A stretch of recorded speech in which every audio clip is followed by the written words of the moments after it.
서로 의견을 조율해가지고 조정조서를 작성하게 되죠. 조정조서는 판결문과 동일한 효력을 갖기 때문에 시간이 지나도 이 내용을 뒤집을 수가 없거든요. 안녕하세요, 최석호 변호사입니다. 조정이혼이라는 절차 들어보신 적이 한 번쯤은 있을 겁니다. 조정이라는 것은 서로가 합의해가지고 결론을 내린다는 의미죠. 이혼에 쌍방이 동의를 했다거나 서로의 잘못을 인정하고 이를 더 이상 자세하게 따지지 않기로 한다거나 아니면은 친권, 양육권에 관한 의견이 일치하는 등 양쪽의 합의가 잘 이루어졌다고 보일 때 조정이혼이 가능하거든요. 합의 이혼과는 다른 경우이기 때문에 법원에 신청을 하고 판결문을 받는 절차라고 보시면 될 것 같습니다.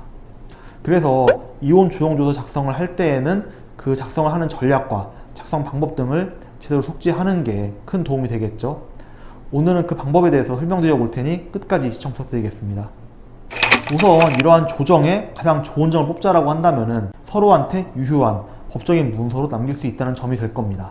조정이 완료가 되면은 그러한 조서는 판결문과 동일한 효력을 갖기 때문에 나중에 시간이 지나도 이걸 뒤집을 수가 없거든요. 이러한 이혼 조정 조서에는 조정위원과 함께 이혼에 관한 사항, 위자료, 재산분할, 양육권 등에 대해서 합의를 하기 때문에 그러한 내용에 대해서 자세히 작성이 되겠죠. 그래서 조정을 진행하기 전에 우선 본인의 재산분할 액수, 위자료, 양육권, 양육비 등 현실적으로 본인이 어떤 위치에 있고 또 앞으로 어떻게 행동을 취할지 정확히 좀 결정을 해놔야 배우자가 조정을 할 때 나한테 불리하지 않은 효율적인 방향으로 조서를 작성할 수 있겠죠. 그렇다면은 그 조서를 작성하는 거는 어떻게 해야 할까요?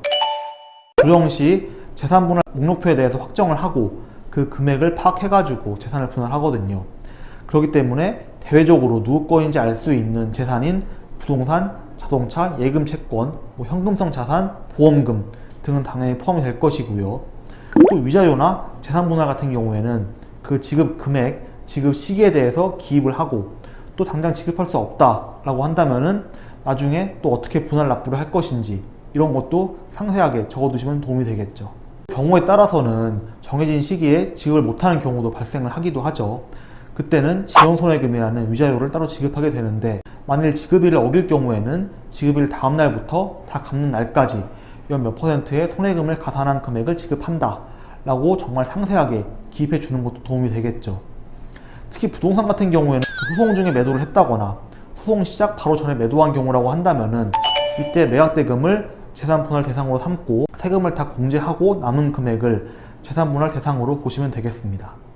또 현금성 재산 같은 경우에는 요즘 저희가 많이 하는 주식이나 펀드, 또 보험금에 대해서도 예상해지 환급금이나 퇴직금 같은 것을 혼인 파탄일 기준으로 계산을 한 다음에 제출서류와 함께 기재를 하면 되겠죠.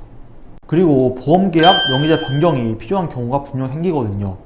예를 들어 양육권자가 변경된다거나 아니면은 계약자와 수익자가 다르거나 하는 경우에는 어떤 보험계약에 대해서 계약자 명의를 언제까지 변경한다, 이를 협조하지 않는 경우에는 얼마를 지급하기로 한다, 이런 내용을 기입하시면 되겠죠.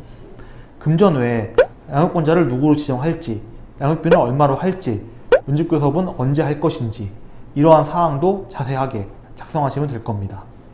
근데 이런 내용 말고 가끔 저는 배우자가 저랑 이혼하고 난 다음에 재혼하지 않으면 좋겠어요, 재혼 금지에 대해서 내용을 추가할 수도 있나요?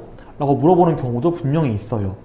근데 이게 사회적인 질서를 흐트러지지 않는다는 전제 하에서만 민법에서 얘기하는 계약 자유의 원칙이 발동하기 때문에 무조건 둘이 합의했다 라고 해가지고 그러한 내용의 조항을 조정조서에 추가할 수 있는 건 아니고요. 그 조항이 사회적으로, 민법적으로 문제가 없다는 게 좀 더 확인이 되어야 조정조서에 추가를 할 수가 있겠죠. 서로 합의하에 진행되는 조정이혼이라고 하더라도 원만히 마무리되지 않는 경우라고 한다면은 1년 넘는 시간이 소요되는 경우도 종종 발생합니다. 이런 경우는 조항에 있어서 좀 세밀한 협의가 잘 안 된 경우라고 볼 수 있겠죠. 아무튼 조정이혼을 진행할 예정이라고 한다면은 본인과 배우자의 현재 사정을 정확히 파악하고 상대방과의 원만한 합의를 통해서 조서를 작성하는 것이 제일 중요하기 때문에 앞에 설명드린 내용들을 잘 숙지하시면 도움이 될 것 같습니다. 오늘도 영특한 최변과 함께한 내용이 도움이 되셨다면 좋아요, 구독, 알림 설정까지 부탁드리겠습니다.